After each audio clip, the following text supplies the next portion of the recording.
책을 이렇게 읽게 되거나 이제 어떤 글로 된 이제 기사 이런 것들을 우리가 이제 접하고 읽게 되는 경우들이 있습니다. 그와 같은 이제 책을 보면서 사실 그 책에 대한 배경 지식들을 우리가 먼저 이제 안 상태에서 그 글과 내용들을 보게 되었을 때 그것을 이해하는데 더 이렇게 쉽게 다가오는 그런 경험들이 있을 것입니다. 예를 들면 그 글을 누가 썼는지, 아니면 누구를 대상으로 해서 기록하게 되었는지, 또한 언제 어디에서 이 글을 썼는가 등을 우리가 알게 된다면 그 내용을 더욱더 풍성하게 우리가 이해할 수 있으리라 생각이 듭니다. 성경을 읽을 때도 마찬가지라는 그런 생각이 듭니다. 특별히 오늘 사도행전과 같이 초대교회가 이제 시작되면서 그 시작과 복음이 이제 전파되는, 전개되는 그런 선교의 출발이 그려지고 있는 그 역사적인 책이 아닙니까? 그와 같은 역사적인 사실을 담고 있는 책이라면 더욱더 그 배경 지식이 필요할 것 같습니다. 이러한 점을 우리가 좀 염두에 두고 오늘 본문의 말씀을 함께 살펴보았으면 좋겠습니다. 먼저 이제 본문 19절에서는 다음과 같이 시작하고 있지 않습니까? 그때에 라는 말로 시작됩니다. 이 말은 이제 시간적인 배경을 말씀해 주고 있지 않아요? 그때 어떠한 일이 있었다는 거죠. 계속해서 19절에 나오고 있는데요, 스데반의 죽음 이후에, 그 순교 이후에 일어난 환란이 있었다는 것입니다. 그 환란은 교회에 닥친 박해였어요. 엄청난 박해로 인해서 예루살렘 교회에 있었던 성도들은 뿔뿔이 흩어지게 됩니다. 흩어진 자들이 이제 베니게라는 곳과 또한 구브로라는 지역에도 가게 되고, 또 멀리서는 안디옥에까지 이르게 되는 그러한 장면이, 또한 당시 상황이 등장하고 있습니다. 이 상황을 좀 더 쉽게 우리가 이해하기 위해서 제가 이제 그 당시의 지도를 좀 이렇게 준비해봤습니다. 화면으로 한번 같이 보면서 제가 말씀드리면 더 잘 이해되실 것 같습니다. 화면을 보면 떴습니까? 뒤에 보면 그 빨간색 원을 이렇게 쳐져 있는 동그라미 부분이 있는데, 거기가 바로 이제 예루살렘이었습니다. 초대교회가 이제 예루살렘으로부터 이제 시작되었는데, 그 가운데 박해가 있게 되었을 때 이제 그 성도들이 예루살렘을 벗어나서 위쪽으로 계속 올라가게 되는 것입니다. 그래서 그 노란색 원으로 쳐져 있는 것이 그 성경에 나와 있는 베니게와, 또한 저 바다 가운데 있는 그 노란색 원이 구브로라는 섬입니다. 거기까지 이제 사실은 이제 피난 가게 된 것입니다. 더 멀리는 어디까지 갔습니까? 그 위에 있는 파란색 원이 있는데 안디옥에까지 그 그리스도인들이, 그 성도들이 이제 피난을 가게 된 것입니다. 예루살렘을 떠나고 그곳까지 가게 된 것이에요. 이러한 하나의 그 상황적인 배경들이 사실은 이제 사도행전 8장 그 1절을 기준으로 해서 앞과 뒤에 등장하고 있습니다. 그래서 스데반 집사의 순교 사건이 있게 되고, 또 유대인들로부터 이제 돌로 맞아서 죽임을 당하는 그러한 사건들을 우리는 기억하고 있지 않습니까? 그리고 나서 8장 1절에는 이렇게 기록하고 있는데요, 그날에 예루살렘에 있는 교회에 큰 박해가 있어 사도 외에는 다 유대와 사마리아 모든 땅으로 흩어지니라 라는 구절이 나오고 있습니다. 사실 이 부분은 우리가 이제 기대하는 내용과는 사실 전혀 좀 다른 부분인 것 같아요. 스데반이 죽음을 당했습니다. 그 자신의 잘못으로 인해서 죽은 것이 아니라 자신의 죄 때문에 당했던 어떠한 결과가 아니었고, 그것은 복음을 전하기 때문에, 또한 주님의 일 때문에 그 일을 감당함에 있어서 순교당한 것입니다. 그렇다면 당연히 그 다음에 따라와야 하는 이야기는, 비록 한 사람이 순교를 당했다 할지라도, 죽음을 당했다 할지라도 이로 인해서 교회가 더 든든히 세워지고 부흥이 있게 되리라는 어떠한 그러한 그 결과를 우리는 예상할 수 있지만은, 하지만 그 상황, 그 결과는 정반대였어요. 오히려 그날에 교회에 큰 박해가 있었다고 합니다. 얼마나 큰 박해였냐 하면 그것을 피해서 교회 성도들이 다 도망쳤어요. 뿔뿔이 흩어지게 됩니다. 예루살렘 교회에는 사도들만이, 목회자들만 남게 되는 상황이었습니다. 스데반의 순교로 인해서 예루살렘 교회에 찾아온 것은 축복과 부흥이 아니었어요. 오히려 어느 때보다도 더 큰 박해가 그들 가운데 찾아왔습니다. 교회가 산산조각이 나고 흩어지게 되었습니다. 때로는 우리도 신앙생활 함에 있어서 참 열심히 우리가 믿음을 지키고 또 살아가는 그런 경우가 있지 않습니까? 그런데 오히려 시련이, 어려움이 찾아올 때가 있더라는 것입니다. 복음을 전하는 일로 인하여서 핍박당할 때도 있지 않습니까? 나의 일 때문에 겪는 어려움 같으면 좀 덜 억울할 것 같은데, 주님의 일을 하기 때문에 겪는 어려움이 있습니다. 그냥 그럭저럭 신앙생활하고 주일에 한번 잠깐 예배 참석하는 분들은 차라리 없을 것 같은데, 교회에서 더 열심히 봉사하고 더 열심으로 헌신을 다하게 됐을 때, 우리의 믿음을 지키려고 했을 때 닥치는 많은 어려움들이 있습니다. 근데 과정이 좀 어렵더라도 결과라도 좀 좋으면 참 괜찮을 것 같아요. 어떠한 보상이라도 나에게 주어질 것 같으면 참 좋을 것 같은데, 마치 아무리 힘든 직장 생활이라 할지라도 연말이 돼서 내게 들어오는 월급, 그 통장에 들어오는 월급을 보면서 얼마나 마음이 뿌듯해집니까? 그리고 나서 그 다음 한 달도 열심을 다해서 뛸 수 있는 어떠한 그런 원동력이 되는데, 이건 보상이 없다는 것이죠. 오히려 더 힘들고 괴로운 일들이 많이 생기게 됩니다. 우리가 신앙을 지키려고 했을 때. 이와 같을 때 여러분들은 어떠한 생각이 드십니까? 그래, 이것이 하나님의 뜻이다. 이것이 바로 하나님의 계획이야. 이것이 바로 나를 향한 하나님의 섭리야. 라는 그와 같은 생각이 드십니까? 저는 잘 들지 않더라고요. 당시 큰 박해를 당한 예루살렘 교회 성도들도 마냥 기쁜 마음으로, 감사하는 마음으로 이 어려움을 받아들였을 것 같습니까? 단순히 신앙을 지키는 일 때문에 겪는 약간의 불편한 정도가 아니었어요. 내 시간을 뺏기고 또한 교회에서 봉사하는 일로 내 몸이 힘든 그런 정도가 아니었습니다. 내가 신앙을 지키게 되었을 때 내 가족이요 죽게 되고, 내 친구들이 감옥에 끌려가기도 되고, 당장 내일이면 나조차도 어떻게 될지 모르는 그와 같은 두려움 가운데 처해 있는 당시의 상황입니다. 이유는 한 가지였어요. 예수를 믿는다는 사실 하나 때문이었습니다. 신앙을 지킨다는 명목, 그 한 가지 이유 때문에 참 어려움을 겪었습니다. 내가 그 하나 포기해버리고 내던져버리면 나도 편하고 내 가족도 편할 수 있어요. 그런데 이와 같은 상황 가운데 이것이 다 하나님의 뜻이라고, 하나님의 계획이라고, 섭리라고, 그래서 감사하다라고 고백하는 것은 오히려 그것이 비정상일 것 같습니다. 당시 예루살렘 교회는 매일같이 모이기에 힘쓰는 교회였습니다. 참 잘 되는 교회였어요. 모일 때마다 떡을 떼기도 하고요. 심지어는 성경에 보니까 자신의 재산을 팔아서 서로 공유했다라고 나옵니다. 사랑의 공동체였습니다. 나눔의 공동체였습니다. 참 이상적인 교회의 모습이었습니다. 차라리 교회에 분쟁이 가득하고 만나기만 하면 서로 헐뜯고 싸우고 다투는 교회라면 이렇게 깨지고 흩어진 것들이 그리 이상할 것 같지 않은데, 참 잘 되는 교회 안에서 이상하게 이와 같이 교회가 깨어지고 흩어지는 그런 모습이 있었다는 것입니다. 그와 같을 때 왜 우리에게 이러한 시련을 주십니까? 과연 하나님의 계획이라는 것이 있는 것이 맞습니까? 하나님의 섭리가 무엇인가요? 라고 반문했을 것 같습니다. 때로는 우리도 이와 같이 묻고 싶을 때가 있지 않습니까? 왜 나에게 하나님 이러한 시련을 주십니까? 왜 나에게 고난을 허락해 주시는 것입니까? 정말 앞이 깜깜한 상황인데 과연 이 가운데 하나님께서 왜 아무런 말씀을 하지 않으시죠? 오늘 성경 본문은요, 이와 같은 근본적인 질문에 대해서 우리에게 답을 주고 있습니다. 하나님의 섭리는 무엇인지, 그 섭리 가운데 이루어 가시는 과정 가운데 그렇다면 하나님께서 어떻게 일하시고 계시는지, 이에 대해서 너무나 잘 우리에게 알려주고 있습니다. 본문 19절로 다시 우리가 돌아가게 되면, 박해로 인해서 뿔뿔이 흩어졌던 성도들이 이제 다른 지역에 아까 정착했다라고 말씀드리지 않았습니까? 여기서 하나의 질문이 있습니다. 그들이 그 다른 지역에 이제 머물게 되면 정착하게 되었는데 그곳에서 그들이 무엇을 했을 것 같습니까? 사실은 되게 간단하고 쉬운 질문입니다. 무엇을 했을 것 같습니다. 무엇을 했을 것 같습니까? 그들이 했던 것들 그대로 했을 것 같아요. 자기들끼리 모여서 떡을 떼고요, 또 말씀을 나누고요, 예배를 드렸을 것입니다. 자신들뿐만 아니라 그러다 보니까 주변에 있었던 이방 지역이었으니까 이방인들도 자연스럽게 그 안에서, 신앙의 공동체 안에서 들어왔을 것 같습니다. 쉽게 말하면 작은 교회들이 세워지게 된 것입니다. 마치 예전에 그 미국 땅에서 초창기에 한국인들이 정착하게 되었을 때 그 작은 지역이든 큰 지역이든 간에 작은 교회들과 큰 교회들이 세워지지 않았습니까? 마치 그와 같은 모습이었을 것 같습니다. 베니게라는 곳에서도, 또한 구브로아라는 지역에서도, 안디옥에서도 마찬가지입니다. 결과적으로 한번 생각해 볼 수 있어요. 만약 예루살렘 교회에 박해가 없었다면 그들은 여전히 예루살렘을 떠나지 않았을 것 같습니다. 교회 안에서 머물러 있는 것이 좋을 것만 같습니다.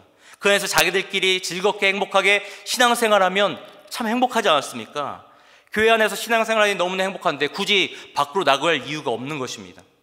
하지만 예수님께서 분명하게 말씀해주고 있는 그 말씀은 예루살렘과 온 유대와 사마리아와 땅끝까지 이르러 내 증인이 되라. 예수님의 명령이었는데 이 명령은 시도조차 해보지 않을 수도 있었을 것 같아요. 하지만 하나님의 시선은 어디 가운데 있습니까? 예루살렘 교회 안에만 있었던 것이 아니라 오히려 그것을 뛰어넘는 밖에 있었습니다. 땅끝에 있었습니다. 이방인들의 지역 가운데 있었습니다. 땅끝까지 복음이 전해지는 것, 이것이 바로 하나님의 계획이자 섭리였습니다. 참 이상하게도 하나님의 그러한 섭리, 또 하나님의 그 청사진, 이런 것들을 우리가 이제 보게 되었을 때 정말 대부분의 경우는 우리가 볼 수 있는 것을 뛰어넘는 그곳에 하나님의 계획이 있는 것 같습니다. 마치 우리 눈앞에 우뚝 솟아있는 큰 산 때문에 그 산 너머에 있는 큰 마을과 동네를 우리가 보지 못하는 것 같은 것 같아요. 당장 내 눈앞에는 큰 산만 보일 뿐입니다. 하지만 그것을 뛰어넘는 너머에는 내가 한 번도 경험해도 보지도 못하고 가본 적도 없는 넓은 세계가 있더라는 것입니다. 우리 앞에도 이와 같은 큰 산은, 그 큰 산이 우리 눈앞을 가로막고 있지 않습니까? 그래서 때로는 우리는 답답합니다. 고난이라는 큰 산, 고통이라는 큰 산, 또한 핍박이라는 그 산 때문에 왜 이와 같은 큰 산들을 우리에게 허락하시는지 정말 궁금할 때가 많이 있어요. 왜냐하면 우리는 참 눈앞에 보이는 것만 보고 믿기 때문인 것 같습니다. 출애굽 이스라엘 그 시절 가운데 그들이 가나안이라는 그 약속의 땅을 받아듣고 그 다음에 믿음으로 나가게 되었습니다. 사실 가본 적도 없죠. 눈으로 본 적도 없습니다. 다만 하나님께서 약속하신 말씀이기에 그거 믿고 이제 터벅터벅 그 길을 걸어갔던 것입니다. 40년 가까이 가게 된 거예요. 그런데 그들 앞에서 막고 있었던 큰 산이 있지 않습니까? 가나안을 들어가야 되는데 큰 산이 그들 앞을 가로막고 있습니다. 그것이 바로 여리고라는 산이었어요. 그 여리고라는 큰 성읍을 무너뜨리기 위해서 그들이 했던 것이 무엇입니까? 우리는 너무 잘 알고 있습니다. 그들이 전쟁을 했다거나 피를 흘렸다거나 싸움을 했던 것이 아니라 단지 하나님의 말씀을 듣고 그냥 무작정 걸었을 뿐입니다. 그 큰 성을 한 바퀴씩 돌았을 뿐입니다. 그런데 놀랍게도 그 성이 무너지게 되었습니다. 이것이 오늘날 우리에게 무엇을 말씀해 주고 있습니까? 때로는 우리 앞에 놓여있는 여리고라는 큰 성들이 있습니다. 많은 장애물들이 있습니다. 이것이 무너질 것 같지 않아요. 이것이 넘어질 것 같지 않고요. 우리가 극복하기 어려울 것만 같습니다. 그럼에도 불구하고 그것이 바로 하나님의 그 너머에 있는 하나님의 섭리가 있기 때문에, 하나님의 계획이 있기 때문에 그것을 믿고 우리는 걸어갈 뿐입니다. 그것이 바로 성경이 말하고 있는 믿음입니다. 우리가 기억해야 할 것은 하나님께서 당신의 뜻을 이루어 가시기 위해서는 때로는 고난이라는 도구를 허락하십니다. 그것을 사용하십니다. 때로는 이제 우리 자식을 키우지 않습니까? 그 어린 아이들이 말을 듣지 않는 경우가 있어요. 때로는 큰 잘못을 저지를 때가 있습니다. 그래서 정말 마음에도 없는 매를 들어서 때리는 경우가 있습니다. 미국에 와보니까 애들을 때리면 잡혀간다고 제가 들었거든요. 그래서 미국에서 이제 때린 적이 없고요. 한국에서 어쩌다 한번 이렇게 때려본 적이 있습니다. 근데 그 아이를 때리면서요, 어떤 부모도 마찬가지지만, 야, 쌤통이다. 너 맞아도 쏴. 너 더 세게 한번 맞아봐라고 때리는 부모는 없을 거예요. 만약 그런 마음을 때리는 부모라면 부모가 아니죠. 옆집 아저씨죠. 네. 자식이 잘 되기를 바라면서 당장에는 아픔이 있고 상처가 있지만 그 너머에는 이 아이가 훌륭한 아이로, 그런 훌륭한 사람으로 자랄 수 있다라는 그런 바람, 그런 어떤 생각의 계획을 가지고 그 아이를 훈계합니다. 우리 하나님도 마찬가지라고 생각이 들어요. 우리에게 주시는 고난, 고통도 그와 같습니다. 하나님께서 고난받는 자녀들을 보면서 마음 기뻐하시지 않을 것 같습니다. 기뻐하시지 않습니다. 오히려 더 힘들어 하십니다. 왜냐하면 사랑하시기 때문이에요. 그 자녀를 사랑하기 때문입니다. 그래서 하나밖에 없는 그 독생자 예수 그리스도를 아낌없이 내어주실 만큼 사랑하셨습니다. 아들 예수께서 십자가에 달려 죽어가는 그 6시간 동안 성경을 찾아보니까요, 단 한 번도 하나님께서 말씀하신 구절이 없습니다. 침묵하셨습니다. 그 자녀를, 그 아들 예수 그리스도를 사랑하지 않은 게 아니지 않습니까? 누구보다 사랑했던 그 아들, 그 예수님이 십자가 상 가운데 고통을 당하며 고난을 당하며 죽어가는 상황 가운데 단 한순간도 단 한 말씀도 하지 않으셨습니다. 철저하게 침묵하셨습니다. 나의 하나님, 어찌하여 나를 버리십니까? 라는 그러한 절규 가운데 하나님께서 응답하지 않으셨습니다. 대꾸하지 않으셨어요. 왜 그렇습니까? 왜 그래야만 했습니까? 하나밖에 없는 아들을 누구보다도 사랑하셨는데, 십자가상에서 고통받고 있는 예수님을 바라보면서 누구보다도 아파하고 힘들어 하셨을 것인데, 그럼에도 불구하고 아무 말씀하지 않으셨습니다. 아무런 행동을 취하지 않으셨어요. 이유는 한 가지였습니다. 십자가 너머에 인류에 대한 구원이 있기 때문입니다. 십자가의 고통, 십자가의 고난을 뛰어넘어야지 우리 사람들을, 우리 인간들을 구원할 수 있기 때문에, 그것이 유일한 방법이기 때문에 하나님께서는 침묵할 수밖에 없습니다. 아무 말씀도 하지 않으셨던 것입니다. 때론 우리는 눈앞에 보이는 고난 때문에, 그렇기 때문에 우리는 고난, 그것을 바라보면서 절망하거나 낙심해서는 안 됩니다. 분명 그것은 힘듭니다. 고난이라는 건 참 힘든 것 같습니다. 하지만 그 너머에는 하나님의 섭리가 있기 때문이에요. 우리가 알지 못하는 크고 그 비밀스러운 하나님의 계획들이 그 너머에 있기 때문에 그 너머의 것을 바라봐야 되는 것입니다. 그것이 바로 믿음입니다. 박해를 통해서, 때로는 고난을 통해서 하나님의 섭리를 이루어 가시는 것처럼 오늘날에도 끊임없이 하나님께서는 그것을 이루어가고 계십니다. 여러분, 이 사실을 믿으시기 바랍니다. 하나님이 섭리를 이루어 가시는 그 과정들을 보면요, 성경에는 대부분의 이야기들이 그것이 바로 하나님의 섭리, 또 그것을 이루어 가시는 과정들이 등장하고 또 나오고 있지 않습니까? 우리는 하나님께서 어떻게 일하시는지에 대해서 이제 발견하게 됩니다. 하나님께서 가만히 계시는 것이 아니라 계획만 하고 그냥 가만히 그냥 팔짱을 끼고 뒷짐지고 계시는 것이 아니라 열심히 부지런히 일하시는 것을 바라보게 됩니다. 하나님께서 일하신다는 것이, 하나님께서 땀 흘리신다는 것이 어떻게 보면 되게 우리가 좀 상상할 수 없는, 이해할 수 없는 그런 부분이기도 하지만은 분명한 것은 하나님께서 일하신다는 거예요. 오늘 주어진 본문에 등장하는 두 사람의 이름이 이제 나오게 되는데요, 그 중에 한 사람은 바나바라는 사람이고요, 다른 한 사람은 사울이라는 사람입니다. 우리가 잘 알고 있는 사도 바울이에요. 처음에 이제 흩어졌던 자들이 머물던 지역에서 이 복음이 전해졌다라고 말씀드리지 않았습니까? 그들이 복음을 전한 대상은 처음엔 유대인들이었습니다. 자신의 민족, 자신의 동포들에게만 복음을 전했어요. 이때까지만 하더라도 여전히 그들의 생각 가운데는, 또한 그들의 마음 가운데는 하나님의 그 마음과 하나님의 계획을 몰랐던 것 같습니다. 복음과 그로 인한 구원은 유대인에게만 주어진 것이라고 생각했던 것 같습니다. 그런데 그들 중 몇 사람이 이제 자연스럽게 주변에 있는 헬라인, 이방인들에게 복음을 이제 전해본 거예요. 그런데 놀라운 일이 벌어지지 않습니까? 본문 21절에 나오고 있습니다. 한번 본문 21절을 한번 보도록 하겠습니다.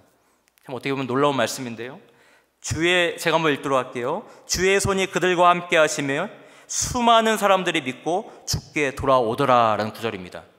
그들이 이방 사람들에게 복음을 전하게 됐을 때 소위 난리가 난 거예요. 예루살렘에 있었던 그 폭발적인 부흥과 성령의 역사가 그 이방 땅 가운데도 동일하게 일어나더라는 것입니다. 이 소문이 예루살렘에 있는 사도들에게 귀에까지 이제 전달됐습니다.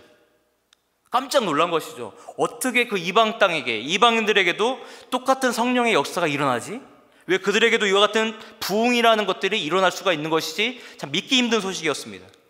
그래서 안디옥 교회로 믿을 만한 사람을 이제 파송해서 보내게 됩니다. 가서 이 같은 소문이 정말인지 확인하는 차원 가운데도 있고요, 정말 사실이라면 그들의 그 어떤 신앙 가운데 도움이 될 수 있도록 하기 위해서 목회적인 차원에서 한 사람을 보내게 되는데, 그 사람이 바로 바나바였습니다. 24절을 보면 그 바나바에 대한 소개가 이제 등장하고 있는데요, 이렇게 나옵니다. 바나바는 착한 사람이요 성령과 믿음이 충만한 사람이었다라고 나옵니다. 저는 좀 이런 칭찬 좀 받아봤으면 좋겠는데요, 바나바는 착한 사람이요 성령과 믿음이 충만한 사람이었다라고 성경이 기록하고 있습니다. 그는 믿음도 좋았습니다. 성령이 충만한 사람이었습니다. 뿐만 아니라 참 착하고 훌륭한 인격을 두루 갖춘 사람이었어요. 원래 바나바라는 것이 그 사람의 이름이 아니었습니다. 그 사람의 별명이었어요. 원래 이름은 요셉입니다. 성경에 나오는 이름은 요셉입니다. 바나바라는 뜻이 무엇입니까? 권면의 아들, 위로의 사람, 이런 뜻을 갖고 있습니다. 그러니까 교회 안에서 이 바나바를 보면서 그는 많은 사람들에게 어려움을 당하고 낙심해 있고 시름에 빠져 있는 사람들을 향하여서 권면해주고 위로해주는 것을 참 좋아했던, 잘했던 사람입니다. 사람들에게 희망을 주고요, 그 사람들에게 용기를 북돋아 주어주는 참 훌륭한 그러한 신앙인이었습니다. 그러니까 그 사람들이 그를 향해서 부르기를 요셉이라고 부르지 않고요, 너는 위로의 아들이야, 바나바야, 바나바야, 이렇게 부르던 것이 그의 이름이 된 것처럼 된 거예요. 진정 바라기는 우리 교회 안에 있는 우리 성도님들이 바나바 집사님, 바나바 장로님, 바나바 권사님이 되기를 축원드립니다. 예, 아멘 크게 하셔도 됩니다. 예.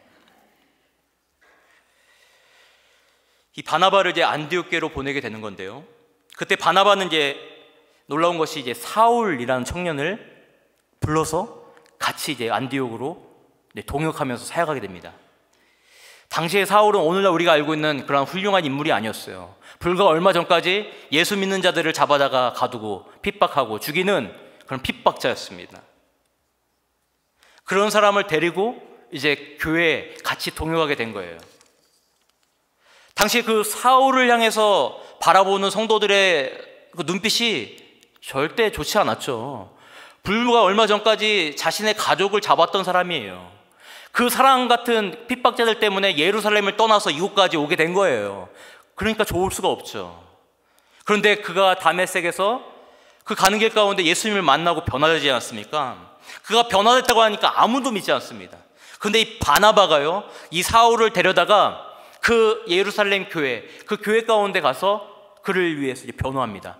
사울이 달라졌어. 이 사람은 예전에 그 핍박자 사울이 아니야. 그 사람이 이제 진정한 예수님을 믿는 사람으로 달라졌어라고 그를 변론하고 그를 이제 대언하는 그러한 장면도 나옵니다.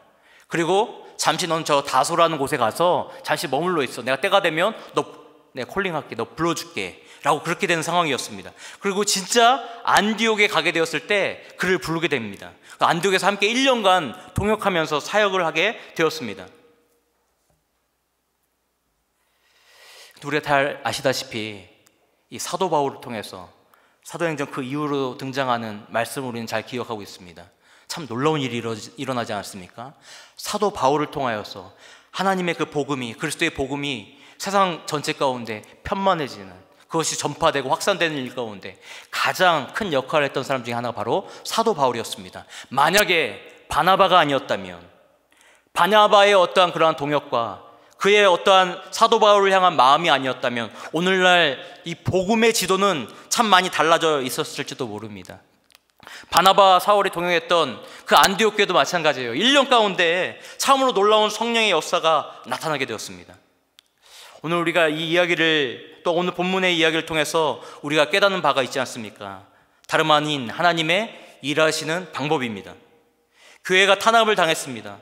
어려움을 당하는 그 순간에 누군가는 하나님께서 살아계신 것이 맞느냐고, 정말 그리하다면 어떻게 사랑하는 자녀들을 이토록 고통당하고 죽어가는 그 모습을 보면서 아무 말씀 하지 않고 침묵하시느냐고 원망하며 또한 조롱하며 욕하며 떠나는 사람도 분명 있을 것 같습니다.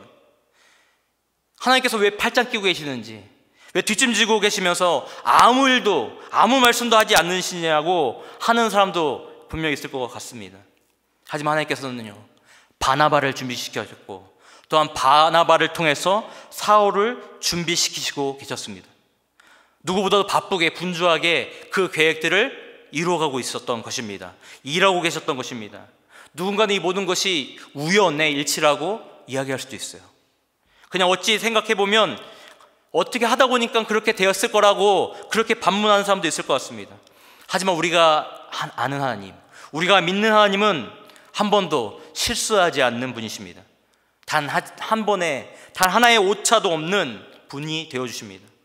따라서 이것은 우연이 아니라 하나님의 계획이자 섭리입니다. 하나님께서 일하시는 방식은 이와 같아요. 바로 사람을 통해 일하십니다. 더 정확히 말하면 저와 여러분을 통하여서 하나님의 계획과 섭리를 이루어가고 계십니다. 박해를 피해서 흩어진 사람들이 그 사람들 통하여서 이방 모든 지역 가운데 교회를 세우셨고, 박해를 했던, 핍박을 했던 그 당사자인 사울을 변화시키셔서 복음의 전파자로 세우셨습니다. 그 사울이 준비되는 과정 가운데 바나바를 선택하셔서 그를 통해서 이 일을 행하시고 이루어가도록 하셨습니다. 앞서 말씀드린 사도행전 7장의 그 스데반의 순교 현장 가운데 사도행전의 기자는 유독 한 사람의 이름을 등장시키고 있습니다. 그 사람의 이름이 바로 사울이었습니다. 그 스데반을 향해서 돌을 던지고 그것을 방관하며 동조하며 지켜봤던 수많은 사람 가운데 유독 한 사람의 이름이 등장하는데 그것이 바로 사울이었습니다. 스데반의 순교, 그것을 통하여서 그날부터 교회에는 그날의 교회에 엄청난 박해가 찾아왔다라고 성경은 기록합니다. 하지만 동시에 그 현장에 있던 사울, 하나님께서 그 사람에게 주목하고 있었어요. 침묵하셨던 것이 아니라 하나님께서 이미 준비하시고 일하고 계셨던 것입니다. 복음이 전파되는 그 일 가운데 결코 하나님은 게으르지 않으셨어요. 바나바를 주목하셨고요, 또한 사울을 주목하셨습니다. 마찬가지로 오늘날 저와 여러분을 주목하고 계십니다. 좌우를 한번 이렇게 잠시 이렇게 둘러보시면 옆에 집사님도 계시고 장로님도 계시고 권사님도 계시는데 설마 저분이? 라고 생각할 수도 있겠지만 그냥 보기에는 나보다 좀 못한 것 같기도 하고 또 내 자신을 보면 좀 나이도 이제 좀 많아서 어떤 꿈을 꾸기에는 좀 힘든 그런 나이일 수도 있다라고 생각하신 분도 있을 수 있을 것 같습니다. 하지만 핍박자였던 그 바울이 변화가 되어서 복음을 전도하는 그와 같은 전도자가 되리라고 누가 상상할 수 있었겠습니까?